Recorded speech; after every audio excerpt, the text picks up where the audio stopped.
Wilt Chamberlain had so many ridiculous games that this one somehow gets overshadowed. But on March 18, 1968 against the Lakers, he produced one of the most absurd stat lines the league has ever seen. Wilt did not just dominate the game, he practically consumed it. He finished with 53 points, 32 rebounds, and 14 assists while playing all 48 minutes without a single second of rest. That stat line already sounds fake. Then the efficiency makes it even harder to process. Wilt shot 24 for 29 from the field, which is 82.8%, while still carrying the offense from every direction. Philadelphia scored 158 points, and Wilt either scored or directly created more than half of them. The rebounding part is just as ridiculous. The Lakers grabbed 48 rebounds as a team. Wilt had 32 by himself. If blocks and steals had been officially tracked back then, this game might have crossed into territory the sport still has never seen again. Even without those numbers, this box score reads less like a normal NBA game and more like a glitch.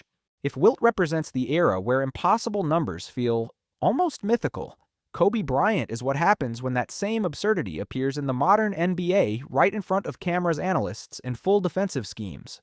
On January 22, 2006 against the Toronto Raptors, Kobe scored 81 points in 42 minutes, the second highest scoring total in league history. But the terrifying part was not just the total. It was the way it unfolded. The Lakers were down by 18 in the third quarter. Then Kobe practically detonated the game by himself. He had 26 in the first half, then dropped 55 in the second half alone.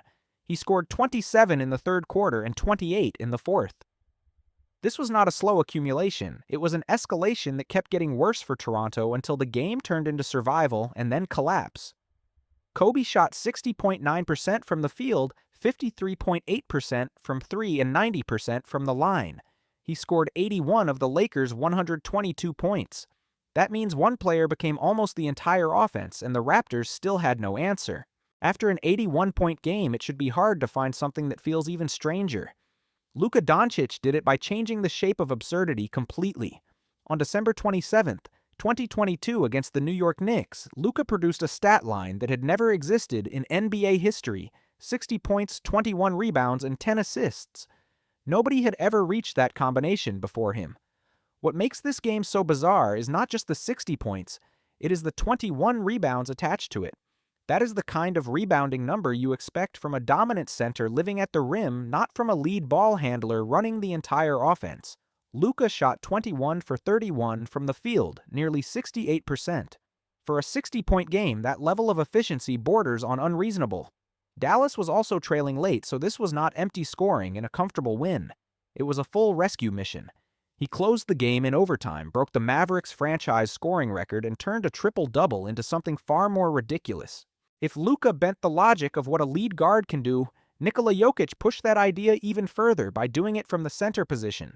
On March 7, 2025 against the Phoenix Suns, Jokic finished with 31 points, 21 rebounds, and 22 assists. The numbers sound wrong the second you hear them because 22 assists from a center already feels almost impossible. Jokic added 31 points and 21 rebounds on top of that. It was the first 30-20-20 game in more than 75 years of NBA history. Denver won 149-141 in overtime, and Jokic was essentially running the entire game. He directly touched more than 60% of the Nuggets' made baskets. In overtime, almost everything flowed through him. That is what makes this stat line so absurd. It does not just break a record, it erases the normal boundaries between center point guard and offensive engine. The game stopped looking positional and started looking like one player controlling every layer of offense at once. Some records feel difficult to break. Wilt Chamberlain's 100-point game exists on a completely different level. On March 2, 1962, Wilt scored exactly 100 points against the New York Knicks. More than 60 years later, the gap between that performance and the rest of scoring history still looks almost impossible to close. The Philadelphia Warriors scored 169 points, and Wilt had 100 of them by himself, nearly 59% of the entire team total. He shot 36 for 63 from the field and added 28 made free throws on 32 attempts. The context makes it even more frightening. There was no three-point line in 1962.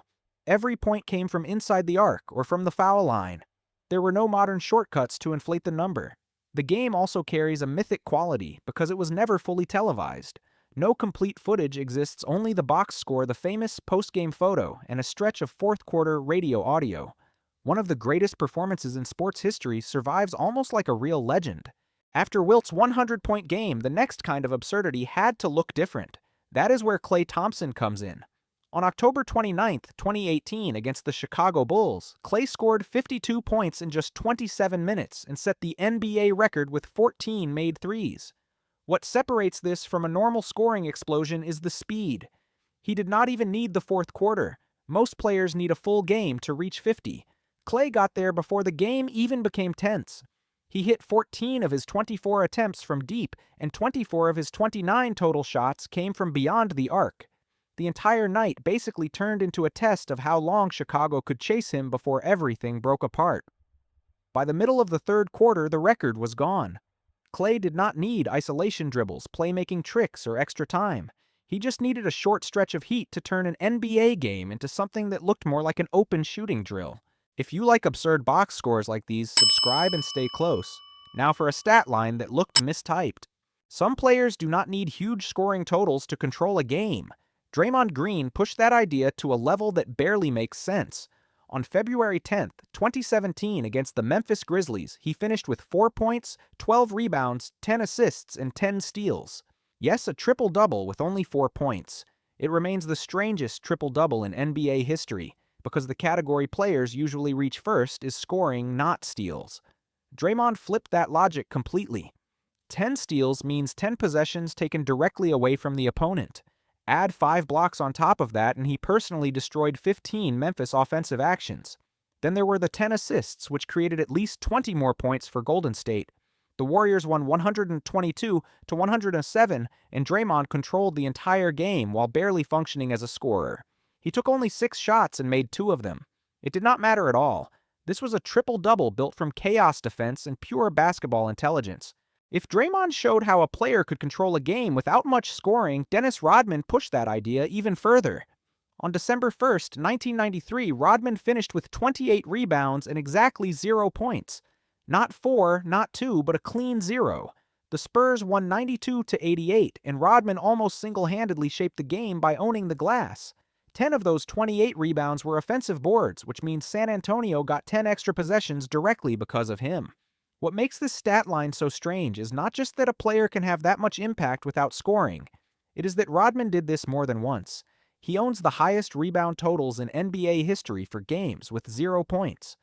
Most players cannot reach 28 rebounds, even while trying to score. Rodman did it in a close game with no interest in the box score column people usually care about, and still ended up being one of the most important players on the floor. After chaos-heavy stat lines like Draymond and Rodman, Chris Paul delivered a completely different kind of absurdity. On December 10, 2016, he finished with 20 points, 20 assists, and 0 turnovers. It sounds quieter than a 70-point explosion, but in its own way, it might be even more impossible. A point guard touches the ball constantly, reads dozens of changing situations, and makes high-speed decisions on nearly every possession. To create 20 assists without giving the ball away a single time almost goes against the natural risk of basketball itself. Those 20 assists directly generated at least 40 points. Add his own 20, and Paul was responsible for a minimum of 60 points for the Clippers. Los Angeles won 133-105, and the entire game felt like a live demonstration of total control. No wasted dribbles, no reckless passes, no empty possessions. Some stat lines become absurd because they are chaotic. This one became absurd because it was almost unnaturally clean. If Chris Paul represented perfect control, Scott Skiles represented passing volume pushed to an almost absurd extreme. On December 30, 1990, Skiles handed out 30 assists against the Denver Nuggets. That is still the NBA record today. 30 assists in a single game sounds more like a video game stat than something that should happen in a real NBA arena. Orlando won 155-116, and Skiles was basically the mind behind the entire game. He also scored 22 points, but those barely matter compared to the passing total. The frightening part is how he did it. This was not one of those nights where a point guard feeds one unstoppable scorer over and over. Skiles kept finding different teammates in different spots, and 8 Orlando players finished in double figures. That means he was not forcing the offense into one lane. He was turning the entire roster into a live scoring network. And with only 4 turnovers, the performance was not just huge, it was unbelievably controlled. After Scott Skiles and the madness of 30 assists, the next step has to be a different kind of total control. That is where Hakeem Olajuwon enters. On March 29, 1990, against the Milwaukee Bucks, Hakeem finished with 18 points, 16 rebounds, 10 assists, and 11 blocks. That is a quadruple-double, one of the rarest stat lines in NBA history. What makes this game so special is that the scoring total is almost beside the point. The absurdity comes from the range of impact. Hakeem was creating offense like a playmaker, cleaning the glass like an elite rebounding machine, and erasing shots at the rim like a one-man defensive system. 11 blocks means at least 11 possessions where Milwaukee reached the basket and got nothing. 10 assists from a center adds another layer that should not really fit the same player profile. This was not just a huge box score. It was a full game takeover on both ends without needing 40 or 50 points to make the performance feel historic. To close the list, it makes sense to end on a stat line that feels wrong before you even get to the numbers. Magic Johnson was a rookie point guard, but in Game 6 of the 1980 NBA Finals, with Kareem Abdul-Jabbar injured and unavailable, Magic stepped into the biggest game of the season as an emergency center. Then he finished with 42 points, 15 rebounds, 7 assists, 3 steals, and 1 block.